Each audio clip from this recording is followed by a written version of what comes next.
Our scripture reading today comes from the book of John, chapter 15, verses 9 through 17.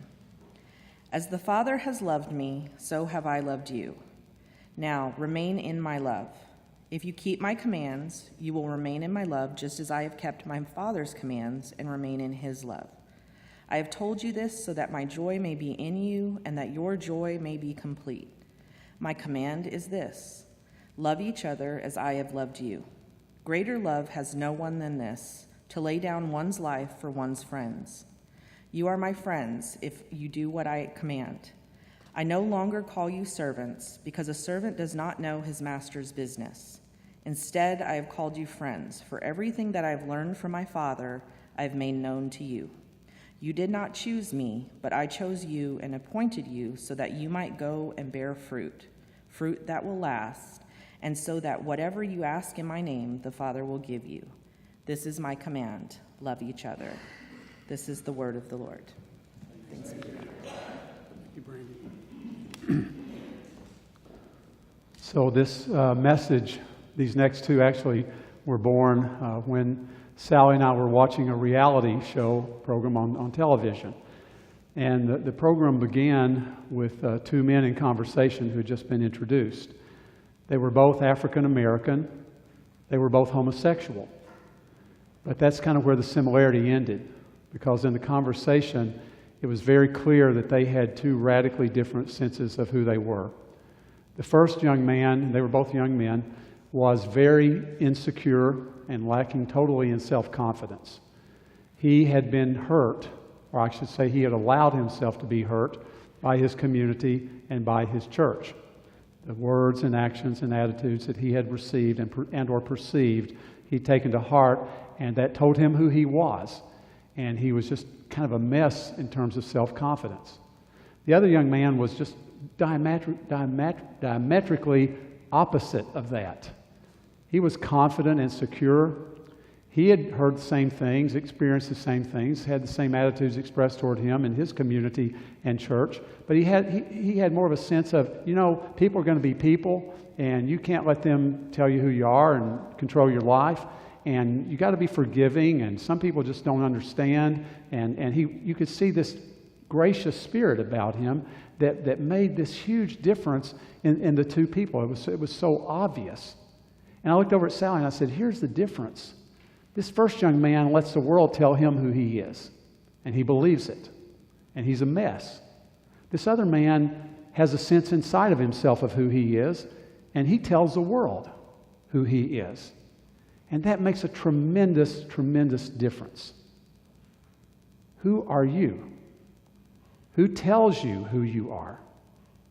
Does the world tell you who you are, and you believe it, and you dial in especially to the negative of that?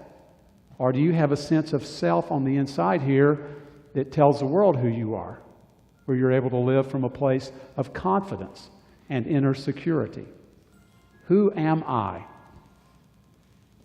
You've heard of Dietrich Bonhoeffer. Bonhoeffer was a Lutheran pastor in the Second World War. How many of you are familiar with Dietrich Bonhoeffer? Well, he's pretty well known. Bonhoeffer is probably most well known for writing the Christian classic now called The Cost of Discipleship. It's a powerful book on Christian discipleship that he wrote in the 1930s. But Bonhoeffer was a pastor in Germany at the outset of the Second World War. Now, at this time, many prominent theologians in Germany, and there were many, were kind of making their way to the United States, anticipating the outbreak of war and coming to a place where they could more or less be secure personally and physically during the war. But Bonhoeffer made a different decision. Bonhoeffer felt that his place was with his people. His place was in Germany, and he remained a pastor in Germany and a professor at a seminary. And he became a fairly outspoken critic of the Nazi regime. Got him in some trouble, not bad trouble, but got him in some trouble. But he remained steadfast in his convictions that this was evil. And ultimately, Bonhoeffer was associated with a plot to assassinate Adolf Hitler. What his relationship with that plot was is unclear, but he was associated with it clearly. And so when that plot failed, they rounded up all the people that were a part of that scheme to get rid of Hitler, and they interred them in concentration camps. So Bonhoeffer went into a concentration camp in 1943. And much of his life is remembered from what he did and the example that he set when he was a prisoner in a concentration camp. He was hanged in 1945, just like one day after his 39th birthday. He was only 39 years old, but he made a powerful impact on the world, and in particular on the Christian world. He made a powerful impact on his fellow prisoners, and he made a powerful impact on his guards and the people who were his captors. He wrote this poem entitled, "Who Am I?" And you hear this conflict. Who am I? They often tell me I stepped from my cell's confinement calmly, cheerfully, firmly, like a squire from his country house. Who am I? They often tell me I used to speak to my guards freely and friendly and clearly, as though it were mine to command. Who am I? They also tell me I bore the days of misfortune equally, smilingly, proudly, like one accustomed to win. Am I then really all that which other men tell of, or am I only what I myself know of myself?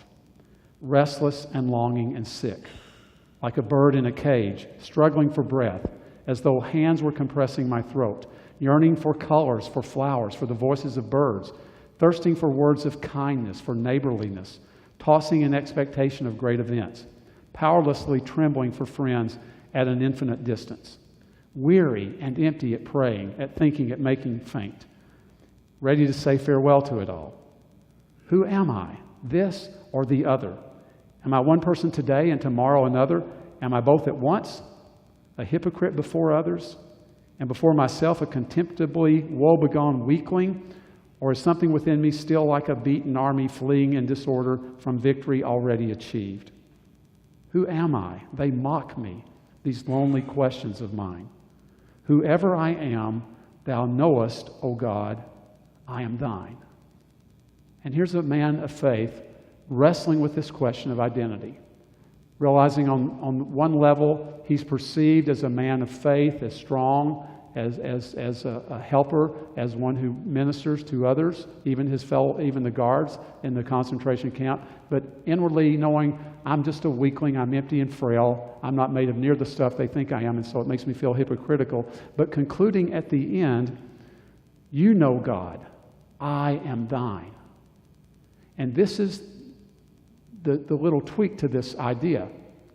I say, you tell the world who you are, or the world tells you. But I have to qualify it with this. The world tells you who you are, or you tell the world who you are, based on who God has told you who you are. Does that make sense? Who I am is who God tells me I am. And that's the me that I want to present to the world and be to the world. Not to listen to the world's voices, whether they're critical or flattering, but to know inside of myself who I am, but not to be defined by my own self. That's just as big a mistake as letting the world tell you who you are. To say, okay, this is who I am, and this is who I'm going to be to the world. So much, you see that so much in men. It's like we've all got this image to protect, and we've all got this image to project to the world of who we are, strong and macho. And it's not that either. It is, who does Jesus tell me that I am? And then I be that person to the world. I think that's in the end what Bonhoeffer said I do. I know that I belong to Christ, and my job is to represent Christ to the world wherever I am while I have breath. Who am I? I am a disciple. I am disciple. Disciple is a follower of Jesus. It's two main words that they use to describe people who follow in or believe in Jesus. One of them is Christian. That's the most common word. You're a Christian. I don't like that word so much as I like the second one, disciple, because disciple removes a lot of the negative baggage that is associated with the word Christian in today's world. But disciple also gets to the idea that I'm a follower. I'm on a journey. I'm in a lifestyle. It's not just the sum total of what I believe to be true. It is how I live in the world. A disciple is a student. That's what the word literally means, a student. Jesus is the rabbi. We're all in the classroom every week learning from the great rabbi Jesus. And he's teaching us how to live and what he wants us to do, summed up in the command, love one another. That's the bottom line of it. But at the same time, the beauty of discipleship is that while I've made a commitment to follow Jesus and be true to Him as best I can be, I know at the same time that I'm still a sinner, a doubter, and a human being. Now, what I mean by that is not that I have freedom or license to sin and to do wrong. We don't have license to sin. But what did that first line of that first hymn say? Take away the bent to sinning. Love divine, all loves excelling, we just sang. Take away my bent to sinning. We all have a bent to sinning that I believe God on some level understands. Doesn't approve of, but understands it. So that I can work out my salvation and be in the process over time of being perfected in the love and likeness of Jesus Christ. I have my doubts the same as you have your doubts. I don't have to be absolute without any doubt in my life to be a minister of the gospel or a follower of Jesus Christ. We all have our doubts. We can all be human beings. I can't tell you how I wrestled with that when I first went into the ministry, because that was the farthest thing from my mind, to become a minister. Nobody in my family had ever been a minister, and I had this thing of, ooh, guy, you got to be perfect, or at least you have to sort of present as perfect. Like you got all your act together, you got all your problems solved. And it was a real struggle for me for the longest time to get to that place where it's like God had to say, it's okay to be a human being. It's okay to have frailties and flaws and faults and warts in your life. You don't want that be all you talk about, but it's okay to be a human being. You don't have to deny your humanity in order to be a disciple. In fact, the task of true discipleship is the fulfillment of your highest and best humanity. But when you say to yourself, I am a disciple, I am disciple, I follow Jesus, that's who I am, that helps me find my way through the day. Like Bonhoeffer, no matter how I'm feeling about myself or anything else in the course of a given day, I can do acts of discipleship. But I'm going to fail. You know that story of Peter stepping out of the boat in faith when Jesus was on the water, and we preached that, and Peter stepped out. As long as he kept his eyes on Jesus, he was fine. He was walking on water. When he took his eyes off of Jesus, he began to sink. I think that story happens to every one of us every day. I act by faith. I step out. I get distracted. I get my mind and eyes on something else. I start to sink. And most days, I'm just like the other 11. I don't even get out of the boat. I just stay in the boat and say, somebody ought to do something about that. Somebody ought to, take more responsibility. This is what's wrong with this world. It's safe in the boat where the boat's going to float. So we're kind of like Peter and the other disciples all day, every day, and every week and every month. There are times when we have strong faith and we can do things that we didn't imagine we could do. There are other times when we get distracted by all that's going on, and we get caught up in what's going on, and eyes get off of Jesus, and we begin to sink. And there's other times that we just stay in the boat. That's kind of the life of discipleship. That's how it works. But I have a fundamental commitment to follow Jesus Christ. Now, as I detail that, the second thing I am is servant. I am servant of Jesus. I'm called to live according to His ways. And His ways are to live your life for the good and the sake of other people, and not for your own sake. In this text today, at the end when Jesus says, I no longer call you servants, but I call you friends, I don't see Jesus saying you no longer have to be servants. I just hear Him kind of elevating the game and the nature of the relationship there. But I'm a servant always, as long as I follow Jesus, because my life in Christ is life lived for others. I think we get it wrong in the church. I think, I don't want to say that. I don't want to, okay, just never mind.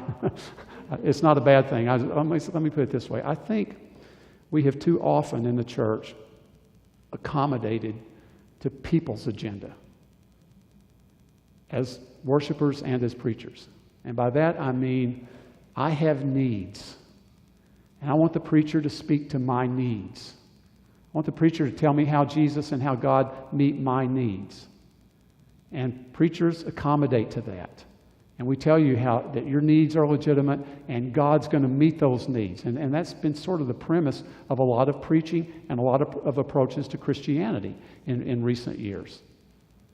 when that's really not what it's about. Now, part of it's about that. Certainly, Jesus cares about your needs. Come to me, all who are weak and heavy laden, I'll give you rest. I mean, it does speak to how he speaks to our needs, but the greater picture is he calls me to follow. He calls me to abandon my agenda for my own life. He calls me to give up my ambitions for my life and to follow him, to go where he goes. And where he goes, I did not come to serve, to be served, but to serve and to give my life. That's what Jesus said. I did not come to be served, but to serve. And if I follow him, I'm here to serve and not to be served. So we got to get that into our sense of our own self-identity. That entails humility and compassion. We can't keep callous hearts if we're to be disciples of Jesus Christ. If you've been able to follow Jesus for a certain amount of time and your heart's still hard as a rock, then something didn't get connected in there. Because you can't follow Jesus, go where he goes, interact with whom he interacts, and not feel compassion. It's a life given away. It's a life that involves us in the least of these, my brethren. Who are the least of these, according to Matthew 25? I was sick, and you visited me. I was in prison, you came to see me. I was hungry, and you fed me. I was thirsty, you gave me something to drink. I was a stranger, and you welcomed me in. I was homeless, and you gave me, put a roof over my head, gave me a place to sleep. Those are the least of these. Those are where Jesus says he is. And a life of discipleship is going to take us into interaction and interface with the least of these, our brethren. I can't blame the poor for being poor. That's not my job to comment on a social agenda and say what's wrong with the world. My job is to follow Jesus. And if I follow him, I'm going to interact with what Jesus called the least of these, my brethren. Serving others, living for the sake of others, letting go of yourself for the sake of the needs of those around us. That's who you are. That's who I am. Finally, I would say I am friend. I am friend of Jesus. This is a powerful text to me, and I was only awakened to it some years ago. Because I woke up and I saw in this text in John 15, Jesus says to his disciples, I no longer call you servants. I call you my friends. Because I'm letting you in on the master's business.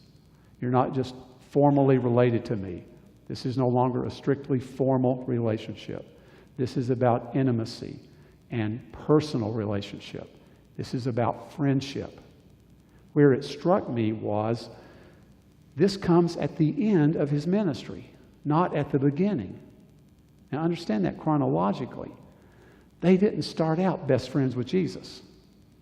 They didn't meet Jesus one day and say, oh, this is my forever best friend. You know, we're tight. You know, we're close. He tells me everything. I tell him everything. It started more formal. Come follow me. I didn't know who was inviting them to follow, but they were willing to follow. And they learned as they went. And they failed as they went. And they succeeded as they went. But they stuck with him, and he taught them. And they kind of were under his authority to go where he said go and do what he said to do, and otherwise to just observe and to participate in his life. And after 3 years of following, after 3 years of sticking with him, Jesus is saying, now the nature of the relationship's about to change. You've kind of proven yourselves worthy. Not that his friendship is conditional, but I guess in a way it is, because doesn't he say, you are my friends if you do what I'm telling you to do? You are my friends if you bear much fruit. You are my friends if you love one another. So in loving one another and bearing fruit and living this life of selflessness, you become my friends. And the relationship takes on a whole another aspect. Your closest friends in the world, there's no way to put a value on that, is there? There's no way to say what your closest friends mean to you and how you value those friendships. I hope we all have those kinds of friendships where we can say, I don't say that's my best friend, but I can say I've got a lot of close friends. I've got people that really mean the world to me. And that's kind of where it gets with Jesus. It doesn't start out there, but it gets there over time. I just try to imagine if that first young man could have just I know he's a believer, but if he could get that in his bones. You're chosen by the Lord. You have worth and value to Jesus Christ. He's got something he wants you to do. He's appointed you. He's called you his servant. He's called you his disciple. He's calling you his friend and inviting you into friendship. I think that would make all the difference in the world, because so much of the rest of that program was about them trying to prop up this guy. And you just see, like, you're not going to prop him up to where he's going to get it. It's either got to get inside of him or not going to come. And all of his life's going to be some kind of battle against what he thinks other people perceive him as being. When all the time, here's Jesus saying, I give you life, a purpose, meaning you listen to me. You don't listen to the world, but you listen to me. In the end, I am not who others tell me I am. I am not who I think myself to be. I am who Jesus tells me I am. The world does not define me.